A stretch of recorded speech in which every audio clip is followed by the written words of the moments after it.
That's right, it's spooky build time again. What's going on, everyone? Desktops Gaming here. Welcome back to the channel. Today I figured we'd pop back in. I got a new case over sent in from DarkFlash. This is their DK210 Graffiti edition, a new case they're dropping very soon. This one a little different because it has a full graffiti front panel, meaning it's got an RGB lit front panel that you can draw on. So we figured, why not take that chance today to do a little doodling on it and do a Halloween themed build just like we did last year. So let's jump into it.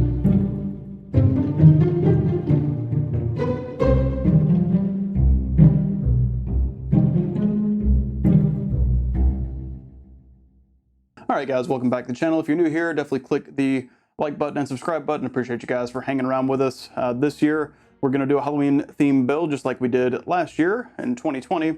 Except this time around, like I said, we have a different case from DarkFlash. This is their DK210 Graffiti edition. Like I said, it has this kind of graffiti front panel here on the front that you can draw on with paint markers, and it actually lights up. So you have addressable RGB going along the edging here of this glass front panel. And then when you draw on it, it will kind of highlight whatever you're drawing on that glass front panel. So it's pretty neat. Like I said, I actually had a coworker help me out because I am not an artist by any stretch of the imagination.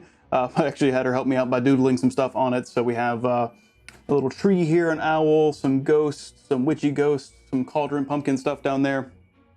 So we'll be doing a build in this today, converting it into a Halloween build, and overall taking a look at the case too. It's got some pretty neat features other than just the graffiti front panel, which is pretty different. Normally I prefer mesh airflow cases, but I thought this guy was pretty neat in the sense of we still got some ventilation here on the sides, but like I said, it is going to be a little more closed off than the more airflow focused cases I normally prefer, but this one's still pretty neat. Going along up top here, we'll go over the case first. We have the power button. We have an LED control button here because this guy does have a controller built into it. We have one USB 3, two USB 2s, and a microphone and headphone jack. They're split, and our normal little function lights and everything. Keeping along the top of the case here, we have a mesh dust filter. There's a little magnetic one there. Moving around to the front of the case, we still have the peel left to do on the tempered glass side panel. We're going to pop it off though. We have two thumb screws here and the normal latch in the back. Take everything out, so not captive or anything, just regular thumb screws.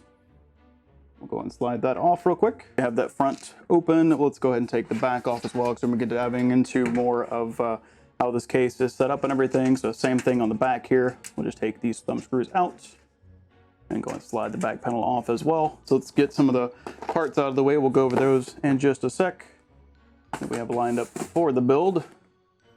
And as you guys saw in the intro, the Halloween pumpkin is ready to go on the deep cool cooler there. All right, so going around, let's see the front side of the case here, and of course we'll have some close-ups for you guys as well. But on the front of the case here, we have motherboard support from mini ITX up to full ATX, and it says eATX support here on the thing. Maybe if you remove this little cover they have here for the cable pass-through, maybe, but I'm not sure where you put your cables through if you did cover that up. So I'd say practically ATX, though I guess it technically does have enough room to go eATX or eATX. As we know, it's not technically a common form factor. We have our course PCI brackets here. Like I said, they're all removable. They don't punch out or anything. These can be screwed in and out. Normal cable cutouts here along the top, bottom, and even a GPU pass-through here for the power to the GPU through the basement here.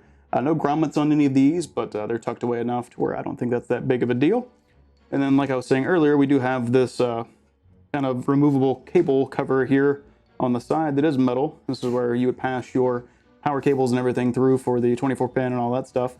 I believe this one does have a GPU support bracket built into it. I'll have to go back through the extra stuff in the box here and take a look at that in just a sec.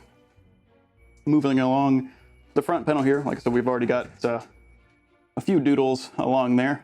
We'll be showing that lit up at the end here, so definitely stick around to the end of the video to see what that looks like all lit up. And with the design on it and everything, I'll try not to smudge it off for now. Going around to the back of the case, we have your typical layout back here. We got the power supply, basement down bottom, does have a dust filter down there. We do have a removable 2.5 inch or 3.5 inch hard drive bay down here at the bottom. Looks like you can fit one 3.5 inch, looks like you can mount a 2 up top. And then we have two more 2.5 inch mounts here. And the normal cutouts along the back. And so it looks like this is where you would pass through this cabling. Very good size cutout here for the motherboard tray to access your coolers or anything like that. Bunch of tie-down points here for cable management. No dedicated grommets or anything, just a bunch of tie-down points for zip ties or for twist ties or anything like that you want to use to secure your cabling down to the back. You have a decent amount of space here on the back with the back panel on, so I don't think cable management will be too bad.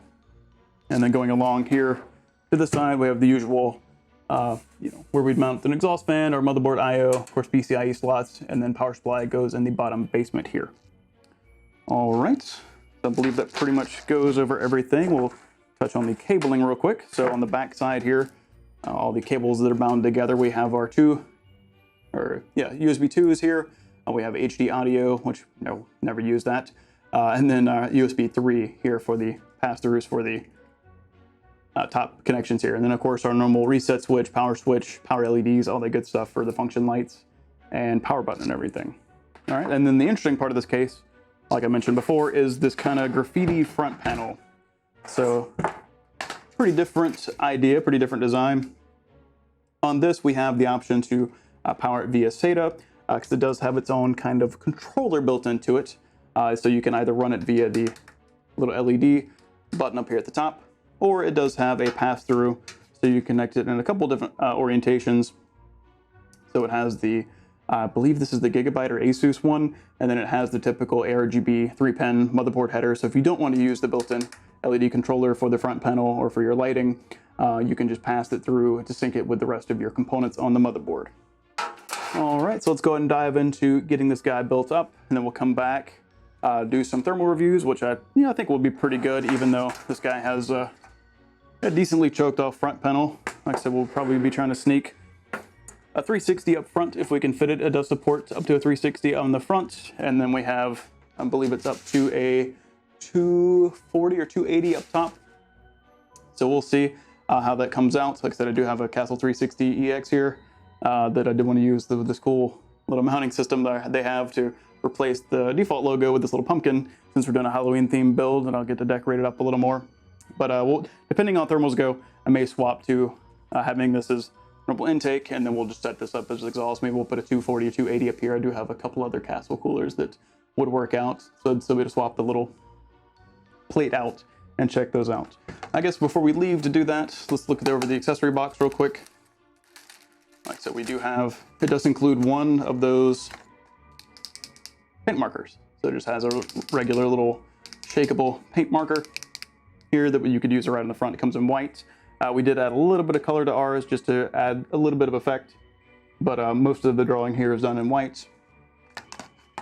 And then you get a bag of extra zip ties, some extra motherboard screws. Let's take a look here just to double check. Looks like we will have to install 3 more motherboard screws here. So definitely if you're looking into this case, you're going with an ATX board, you have 3 standoffs you have to install. I'm not sure why they never installed those from the factory, but it does include them as well as a little tool to help you put them in. And this here is that added GPU support bracket. Looks like that can go on to the clips onto the case. So this can help support your card depending on where you bolt it into place. All right, so let's go ahead and dive into building. We'll probably time lapse this just where you guys can see kind of how the case goes together. And then we'll come back, talk about thermals, and see how the thing looks with that front panel lit up. Let's go and dive into it. All right, so as you can see, I've made a mess on the table here. So I had to cut the time lapse a little short. We had to make a few changes. First off, with the radiator support there, just not very confident in the amount of airflow that might come through. We can bump this up a little bit. Try to get it where you guys can see a little better. But basically, this little panel in the corner here is the only little bit of airflow we have, so I might just go with all negative pressure, so allow that to be open, of course the PCIe slots, and just have exhaust out the top. So I did change over to a 240 rad instead of the 360 up front. While you could technically mount the radiator in the front of the case and have the fans on the inside, like I said, we didn't really have enough room to squeeze the MF fans in between the two and get the radiator up front, so I think we're just going to stick with the 240 exhaust out the top and just kind of do a negative pressure system. What I did want to show you that was pretty cool was actually the, set you guys down real quick, the PCIe implementation here.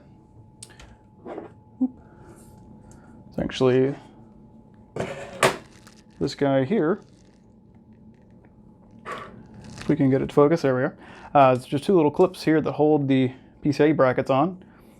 So you basically can orient it in this direction in the case to have a vertical mount.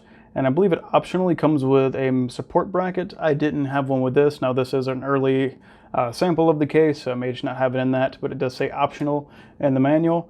Or you can flip it back to a normal orientation and just have it vertically, which is what we'll probably go ahead and do today, because I actually don't have an extra riser cable that's not being used right now to do that, because you would need a riser cable if you're going to do it vertically.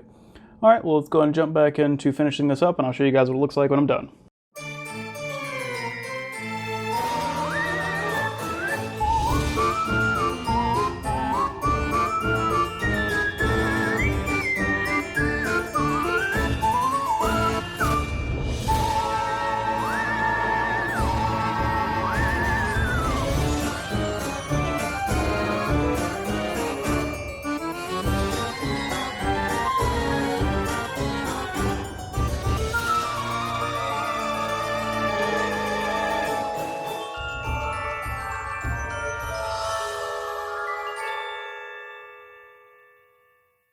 Alright guys, now that we got it spooky in here, we can go over the build. Sorry, I cut the montage short there.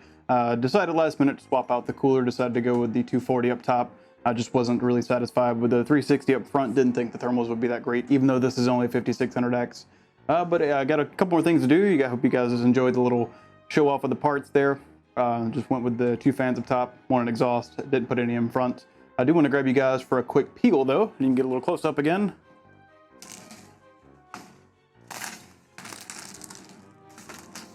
We got the peel out of the way. We can go over some thermal testing. I got Cinebench R23 running in the background here. Hopefully you guys like the spooky ambiance we set up here. Right now looks like we're sitting on average around 60C. We were idling around 32, and it looks like we topped out at 60C here with this Castle 240 up top. We had test been running now for about 15 minutes, and it seemed to kind of level off there. It's the max we've hit so far. So like I said, I don't think that would really be an issue so long as this is set up to exhaust, kind of just passively intaking air in. Like I said, I got to run a test on the GPU real quick. I'll let you know what that is. So we're just waiting on TimeSpy to complete here, and I'll let you guys know what the GPU score is at the end. Like I said, I'm not too, you know, I only got a 2070 Super in here, but I'm not too hopeful considering that we don't have a whole lot of airflow into the front here. Got plenty exhausting out the top and the sides here for the CPU. But I got a feeling with the 3-axial fan card like this in a case that's kind of choked off here in the front, other than a little bit of intake on the sides and what the GPU can draw in from the PCIe slots and this little open cover here, I'm not too hopeful, but we'll see what the temps are looking like after the test is complete. So I'll come back with you guys once that test is done. That test just completed. Looks like we hit an average at the end there of the test of about 72 or so C. Now granted, TimeSpy only takes roughly around 5 to 8 minutes to fully complete. I could see that definitely being a bigger issue if you were, say, gaming for a more extended period of time. Now, granted, this is a very overbuilt, you know, for it only being a 2070 Super, it is a very overbuilt cooler for this card, and it's still at stock. So, I mean, the fact that it's hitting 70 under more of a gaming load, now we could have run like something like Furmark, just a straight power virus workload, or we could have pushed the card a little higher, especially if we let it run for, say, you know, 10 to 20 minutes or something like that. But I could definitely see that, you know, having a pretty choked off front panel with it being a open, or not an open front panel like that, it being an issue in long-term gaming. But again, all depending on what your hardware is. If you're not running crazy high-end hardware, I think this wouldn't be a bad pairing.